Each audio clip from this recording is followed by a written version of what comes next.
Hey, and welcome to the Izi Chinchay show. And that opportunity kind of came to me because I was always asking, please let me join a team, like I know I will crush it. But it was actually my older brother, Jack, who sat down with both my parents and were like, guys, you're kind of missing the mark. I am so pumped that you tuned in. My goal with the show is to inspire and motivate you to the best of my abilities. I believe our world needs more leaders, and I believe that you, my listener, are a leader, and that you have the opportunity to impact your community and family by simply being you. I truly am here to try and serve and offer value to your life. And if you enjoy the show, it would mean the most to me if you could please either rate, subscribe, or share the show with anyone who you think might benefit from listening. Together, we can make this world a better place. So thank you so much for listening, and I hope you love today's episode. Welcome. Today I'm going to be chatting about my whole soccer experience, and specifically 6 of the major hurdles that I had to overcome in my soccer journey to get me to the place that I wanted to be, which was ultimately playing Division I soccer. So the first thing that I had to overcome was playing opportunity, or lack of playing opportunity, due to being homeschooled. Yes, I was homeschooled growing up. And because I was homeschooled, I had some limitations in the sense of resources and teams and what I could play for and play on. So my whole growing up, the main way that I learned to play soccer was at a park with friends, with family, and cones. We literally just would use water bottles and shoes and literally whatever we could find to make up soccer goals. And that is how I learned how to play soccer. And it wasn't until I was 14 years old that I got the opportunity to play club soccer.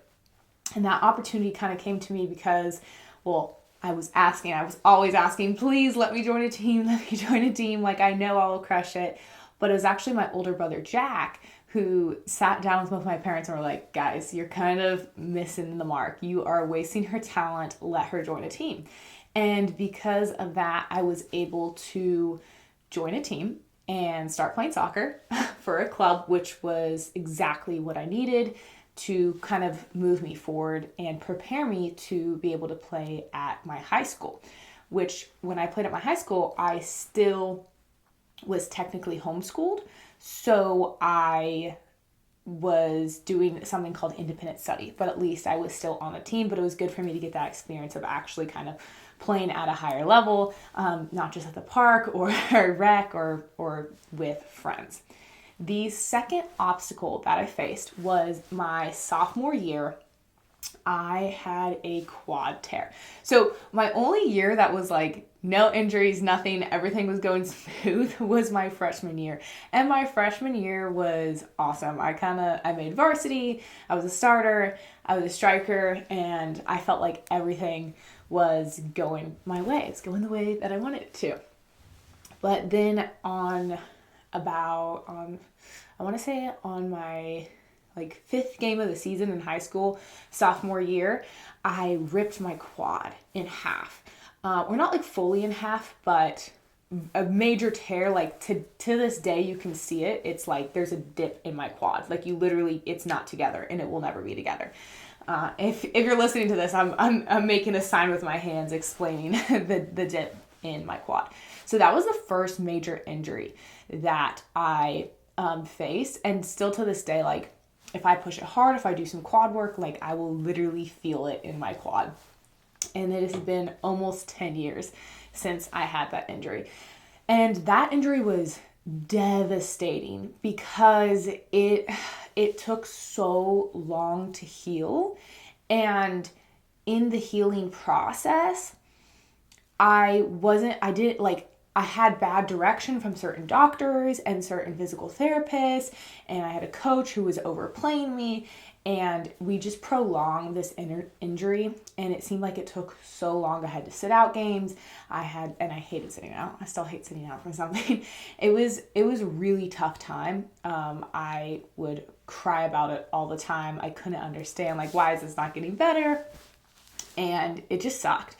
I was really devastated about the whole process, but Eventually, after like a year and a half, I finally started to heal it. And I was like, okay, I got this. This quad is starting to heal. We're moving forward. I'm starting to gain momentum. I was super, super excited. And then I tore my right ACL. So literally about a month after being like, okay, the quad is better. We're healing. We're moving forward. I tore my ACL. And so if you've had an ACL tear, you know that like that is a pretty devastating injury. And it can be a career-ending injury for some. It takes about like an entire year to get back to like where you were. You can get back into stuff about pretty actively around 6 to 9 months. And then like to get your rhythm and really get a flow, it literally takes about 12 months. So it's a brutal injury. So that was obviously very devastating. It happened shortly after, but I stayed in it in all the ways that I could and knew that I wasn't giving up. I was going to stay committed. So after I started to rehab from there, came back, started doing well, got back into season, I actually got an offer, my first Division I offer to play at Sacramento State. And unfortunately, because I had been homeschooled and because I had did independent studies, so this is like the fourth obstacle, I think, or third. So we had the quad tear, the ACL tear, and then and the original, not playing club. So yeah, this was number 4. So the fourth obstacle was the fact that I was homeschooled and did not have the proper skill, like the proper classes, proper curriculum to move forward and actually accept my scholarship at Sac State. So that of course was incredibly devastating. So I had to think really quickly. I had 2 options. I either had an option to basically take every single class that I hadn't taken, which is like high level AP everything, and cram it in a year and a half. So the rest of my junior year and then my whole senior year. Or I could try and graduate immediately and get the units that I needed as a gray shirt, which if you don't know what a gray shirt is, it's you're taking under the unit, so your playing time hasn't started, and you just get your associate's degree, and then you're eligible to transfer to any school if you have your associate's degree. And I knew in that time, I was like, I struggled so hardcore academically. Like academics were not a thing. If you follow me, if you know my story, like I am dyslexic. You see spelling errors all over my page. I don't try and hide it. That's who I am. That's, something unique about me and makes me who I am. That's part of me. That's part of my makeup. So I knew that about myself though. And I knew I was going to struggle so hardcore with the academics. If you're someone who struggles with school, it's like, oh, I feel you. That was me. It made me sick. So in a couple of days, I made a decision. I was like, I would rather just try and graduate very quickly and then start taking these classes and moving on. So that's what I did. I was like, all right, I got 1 year. I can join in the summer. I could take all the classes and then I'll be good to go and I can transfer. So that's what I did. And during that time, my quad injury was actually still flaring up. My knee was actually doing fairly good. The quad injury was flaring up. I had this opportunity. I was like, okay, you're going to graduate. You're going to work and train 1 more year on your own and then go transfer and take your scholarship to Sac State.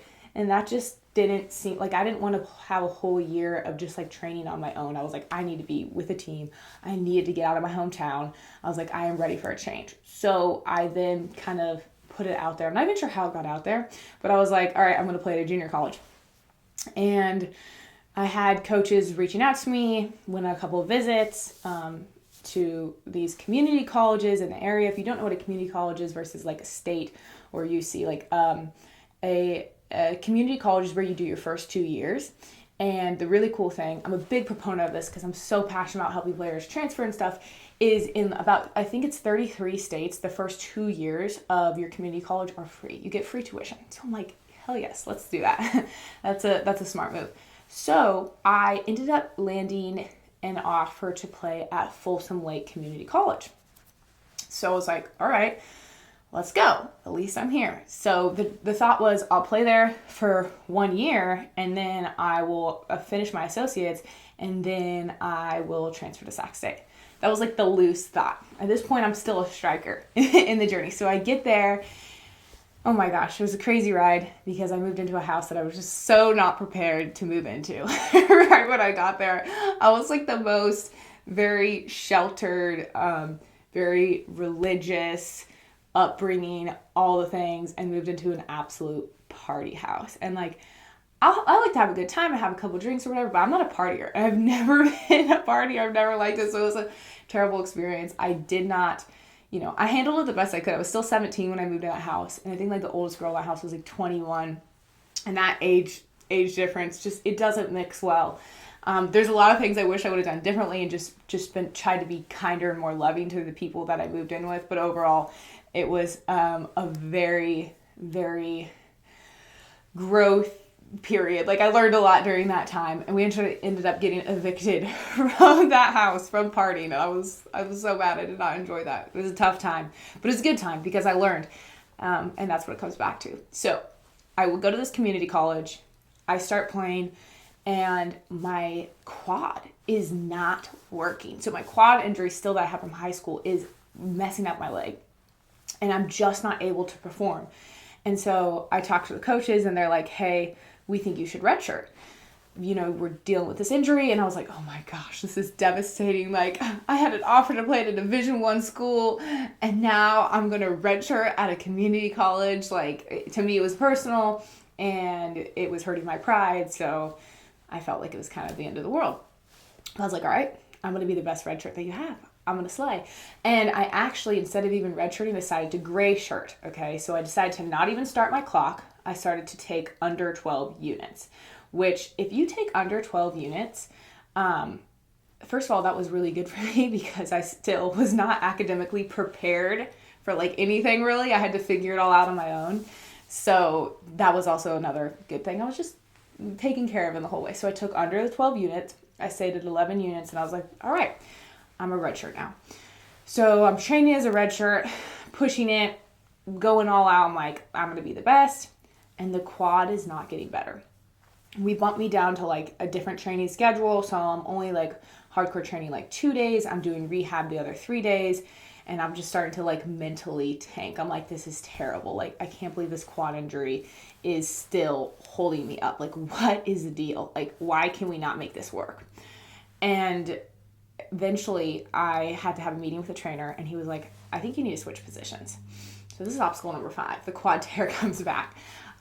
He's like, I think you need to switch positions. And I was like, what, like defense? And he's like, yeah, I think like if you're a defender. And I literally knew, I was like, there is no way I'm going to go any less hard as a defender. Like, there's just no way. It's not in my blood. That's not who I am. I'm going to try and destroy wherever I am on the field. And in that moment, it was like a Jesus moment.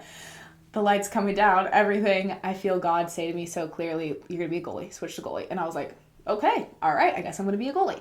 If you're not a soccer player, you really, like, you don't, like, the difference between a goalkeeper and a field player is insane. Like, it's 2 different worlds, okay? I love all my goalies that I train. I'm happy that I got to experience that. But in my mind, like, being a goalkeeper, like, it's still, I don't even understand some of my players who still want to be a goalkeeper. You got to sit in the goal and just have people nail, like, it's a tough game to play. So I still have so much respect for everyone who wants to be a goalkeeper and enjoys that sport. So I went straight to my coach's office. Him and the assistant coach were chatting. I was like, hey guys, I need to tell you something. I need to switch position. I'm going to switch to goalie. I think that's what I need to do. And they were just like, I think it was one of 2 things. Either they're like, all right, she's tanking, we're going to lose her. Like, anyways, we'll see if this works, and then we'll cut her if not. Or they just had a lot of belief in me athletically, which is possible. It could have been the 2. I still don't know, and I've never asked. I never really wanted to know the answer to that question. So I was just like, all right, I'm going to switch goalie. And they were just like, okay. So I texted the goalkeeper coach, and I said, hey, I'm going to be a goalkeeper tomorrow. I'm going to come train with you and see how it goes. And he was like, all right, cool. Like, I'm the striker. So I had been working with him because the strikers sometimes work with goalkeepers so they can get the shots off and everything. And I was like, all right. So I go to the session, and I'm just like diving, trying to do, I have no form, no technique, but I'm just like, I will not fall behind, and I will not like let this get in my way. I will do this. I'm going to make this happen. And the thing about goalkeeper, if you're not used to playing, you have no idea how to dive. You don't know how to protect yourself. You don't know how to fall correctly. So it's painful. And we were on turf, which I think is like even more painful. But I was like, okay, I got this. I'm locked in. I am going for it. So I did. And that night, my goalkeeper coach reached out to me. I love Chris. Shout out to Chris. And he was like, hey, I just want to let you know today when you were training and there was 2 other goalkeepers and me, he said, I didn't see 2 goalkeepers and a field player today. He said, I saw 3 goalkeepers. Let's do this. And I was like, okay, let's go. So I was like, all right, that's the switch. So as soon as I made that switch, I was like, I'm all in. I'm committed. I'm going to be the best goalkeeper. So that spring I switched, and in a couple of months, I kind of gained the starting position. And my first game I played in, I started and we played against, actually no, my first game we played against Reno, Nevada. I played the second half. I played the first half. I think I played the first half. And I think I got a shutout, so that was awesome. And then my second game that we played against Cal Poly, and which is a good university out in California. Had a great experience, got to play them. I played the first half, clean sheet, and then second half, I think I let one in. But it was just a good experience, and I was like, okay, I am in this. I just competed with 2 Division I schools. We had a good outcome. I've only been doing this for like 6 months. I can do this. So then it was like balls to the wall, training, gearing up, focusing in on everything, training nonstop that spring, going all out, summer, training all out. And then the fall came and I had a great season. I got to play that full season, balled out. I got like all conference, still at my community college. I was like, all right, things are looking good. Talked to the coaches. They're like, hey, let's have you play next season too. And I was like, sounds good to me. I'll still have, my 2 years of eligibility to play. So we wrap up the season, go into spring season, we're training, and I decided to go play. I start playing a little bit of semi-pro, and I'm playing for the semi-pro team as a goalie. But they knew that I could be a striker. So there's this game, and they're like, hey, can you go score for us? Because we're tied. It's 0-0. We need a goal. I was like, all right. So I go and I score. And then I let the greed come in, and I scored another goal, and then I scored another goal, and I was like, okay, what if I got 4 goals, though? This would be pretty nice. Should have subbed out. 100% should have subbed out. But everything happens for a reason. And in that game, I received my 6th major obstacle, which really I'm realizing there's way more than 6, actually. I tore my left ACL. And I just remember that moment so clearly. I was like, oh my gosh, like what have I done, basically? And I remember feeling like, man, I just let my team down. We had trained the whole fall together, had a good season. We knew we were building up in the spring. We were going to crush the fall again. And I was like, oh my gosh, I just tore. I can't believe I did this. I just tore my left ACL, and I knew it immediately. People came on the field and they were like, what happened? What happened? And I was like, I just tore my left ACL. And they're like, no, you didn't. I was like, yes, I did. I was like, I know I did. Obviously, it's excruciating. But the first thing that came out of my mouth when I had that injury was thank you. I literally said, thank you, Jesus. Because I knew that even though that sucked so bad, that's exactly what I needed. Because every challenge, every injury that I had faced, everything that had happened so far had only made me a better human. And I was like, thank you, Jesus. Let's go. All right. And so then I had to come back from that entire, it was terrible because I had to call my coach and tell him, and then I had to tell him that I was playing semi-pro and I wasn't really supposed to be doing that. And he was just like, what the heck? And I was like, yeah, very sorry. It was not good. It was brutal. But then it was like back to the grind. Like, okay, we're back in it. We're getting better. We're going to rehab. We're going to do all the things. During this time, I also was like, wow, I really hate being a goalkeeper so bad. I knew that deep down in me. I was like, I hated being a goalkeeper, but I couldn't let go of the dream. I was like, I can't let go of this dream. Like, it's my destiny. I am supposed to play D1 soccer. I know it. I know it in my heart. And it was just a tough time navigating all those feelings of being like so committed to this dream, but also hating what I was doing. And I thought about leaving the sport many times. I was like, should I leave? Should I not leave? I don't know. No, I have to stay committed. So I came all the way back and I was like, all right, I'm feeling good. I joined the spring season for the community college again. And I'm like, I have to keep going. I have to see this out. I can't let up. So I get back into it and things are going well very quickly. I actually got a couple offers. I got some invites to UC Irvine. I got a small offer from UC Riverside. Didn't take that because it wasn't a big enough offer. I didn't want to go into debt. But I started being like, okay, this is good. We're back in it. We're going to play a spring. I'm going to play the fall, and then I'm going to be ready to go. Like, and I'll be able to transfer and everything. But this was spring of 2020. So I just got back. I'm just now like, finally, I've overcome all these things. I've been like literally obstacle after obstacle. I've been climbing this year after year, injury after injury. And then COVID happens. And I'm like, oh my gosh, our whole season gets shut down. I can't talk to any of the colleges. Like, it's over. It's like, it's done. I have to go home. We're not training at all. In like one day we have a meeting with the team that's like, hey, we're shut down. We're completely shut down. Season's over. Spring season's over. And then as it drags on, it's like, now the fall season's over and all this stuff. And I was just like, is this not like the ultimate sign that like I shouldn't be doing this anymore? Like, I don't know. I've had to go through so much, but I was like, I still just had this in me. Like, no, I can't give up. I can't give up. So I trained every single day. I stayed committed every single day. I kind of fell off with the community college. I just couldn't do the virtual thing. It wasn't working for me. And I should have left sooner. I kind of dragged it out. It's a regret that I have. I should have immediately said, hey, I'm not going to be a part of this virtually.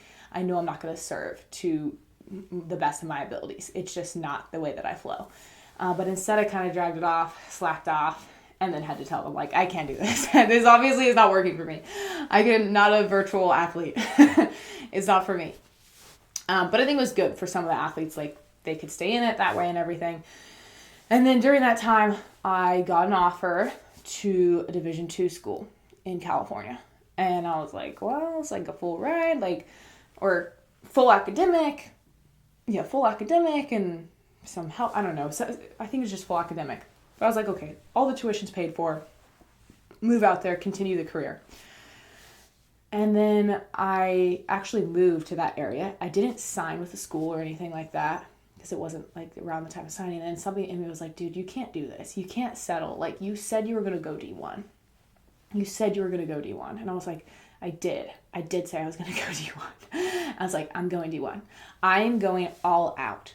One more time, I'm going all out. I am going to get a Division I offer. And during this time, I got multiple opportunities and offers, but then injuries and all these things had come up. So that's why I feel like it's so beautiful that it happened, because now I feel like I know the recruitment game so well. I'm like, I would get the offer, get in, and then have to start over. So I'm like, I just did this so many times. I know exactly how to do this. So I was like, okay, I'm getting an offer. The thing is, I was in California. Everything was shut down. I was like, I know I will not succeed virtually. That's just not for me. So I said, where are they playing? Get on my laptop, start looking. I figure out in Tennessee. They're open, they're playing. I'm like, wow, this is amazing. Like, they just don't have masks on, like, all the time. Like, okay, I can do that.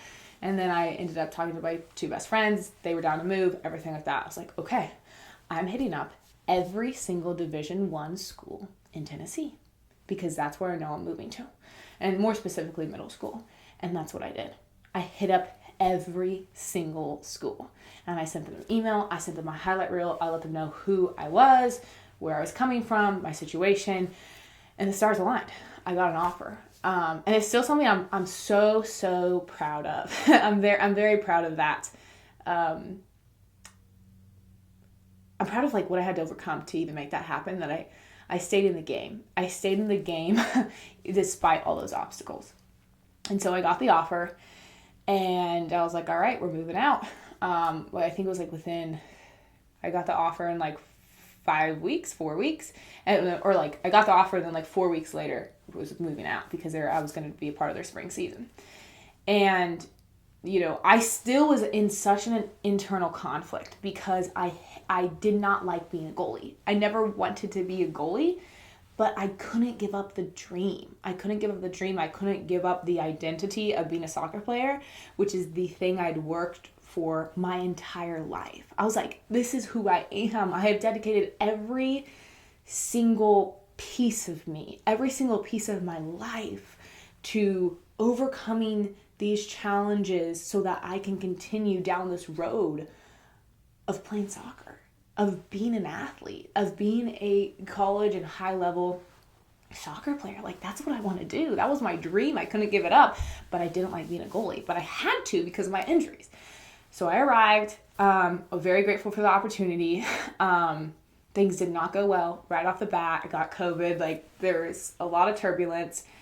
And then I got in a rhythm and I started playing. I felt like I started getting it. I started playing good. I was like, I'm feeling strong. I'm feeling like I'm going to be able to show up and put out. Like, I'm living the dream. Like, this is what I've always wanted to do. This is it. I wanted to go D1.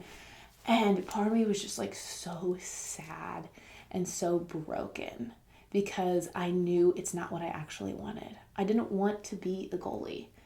I didn't want that. I wanted to be a striker. That was my passion. That's why I'd been in the game, because I love scoring goals, not stopping them. But circumstances I had to be able to pivot into this position. And I started realizing, like, wow, I am super depressed. I've started doing well. I started playing well, improving all the things. And I felt like I could have a career afterwards. I was like, I can do this. I can go all in. But I realized I was so miserable. And so I started like listening to certain podcasts and books. And I actually read Abby Wambach's book Forward, or listened to it.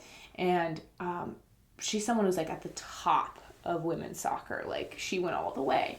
But listening to her book, I realized like she battled with depression and drug abuse or alcohol abuse and like wasn't well, but she achieved it all. And I was like, do I want that? Do I want to just stay in this, achieve this dream and be miserable? And I was like, no, I do not. So I made a commitment to myself. I said, all right, for the rest of the season, you will go all out. You will do everything right. You will commit to every single team rule, everything. You will do it perfect. You will train your ass off no matter how you're feeling, no matter what it is. And like, it was hard. Like, but I was like, I'm going to bring the good energy to the team. I'm going to serve this team. I'm going to work my hardest. I'm going to try and bring the good vibes. I will fully commit. And if at the end of the season, not halfway through, not when it's hard, at the end of the season, if I am still feeling this miserable and not enjoying what I'm doing, I will officially walk away from the sport. I will officially retire. And like, I had thought about that so many times for like years, honestly. Well, years. I've only been playing for like 3 years of goalie. But during that whole time, and actually, even during my quad injury as a forward, I was like, do I need to walk away? Like, is there why is this not healing? And after the ACL and everything, but I was finally like, no, actually, I've done it. I've done all the things. If I'm not happy, we're walking away after this. And so I did. I played out the season, and then the very last game, got an opportunity, got a save. I couldn't have been a better way to like end. It would have been kind of crappy if I would have like let a goal in and been like, all right, I'm done. But yeah, I remember that game ending and I was like, I just started sobbing hysterically because I was like, I'm actually closing this chapter. And then I knew I was ready. And so I had to have the coaches meeting and let them know, like, hey, I'm not playing, which is typically surprising, like, to have a player come and just be like, hey, I'm done. But, it was a good interaction. I'm very grateful for, MTSU and the program and the opportunity that I had. That was such a hard decision to make. It was so, so hard, but it was the right decision. I knew it was the right decision. And then after that, I like hid for a year. I deleted all my social media. I had like this whole identity breakup and like tried to figure out who I am, how I'm going to show up in the world. Now I feel like so blessed because it all happened for me, and it's all like, now I get to help all these other athletes get recruited and play in college. It's like so beautiful, and I'm so grateful for the experience, but it was painful. It was hard, but it taught me invaluable lessons, like so many invaluable lessons. But I really just wanted to share that with you, share my soccer journey. So, wherever you are in your journey, whether it's soccer or not, like, just because something isn't working out doesn't mean it's not for you. And even more so, like, every time something doesn't go your way, it's going to benefit you in the long run, because you're going to become such a better person. For every injury, every obstacle, I have become better. I have literally become a better person. It's like, obstacle, Izzy gets better. Obstacle, Izzy gets better. So you actually start to like look forward to the hard thing, because it's what you need to move forward. So thank you so much for listening. You can always connect with me on Instagram. I'm very open to it, and I'll talk to you later. Thank you for listening. I really hope you enjoyed today's episode. If you did, I would greatly appreciate if you could share this episode with 5 people you think could benefit from the show. Also, please feel free to connect with me on Instagram at Izi Chinchay or my website at izichinchay.com. Thank you so much for being you. Keep being a leader and making this world a better place.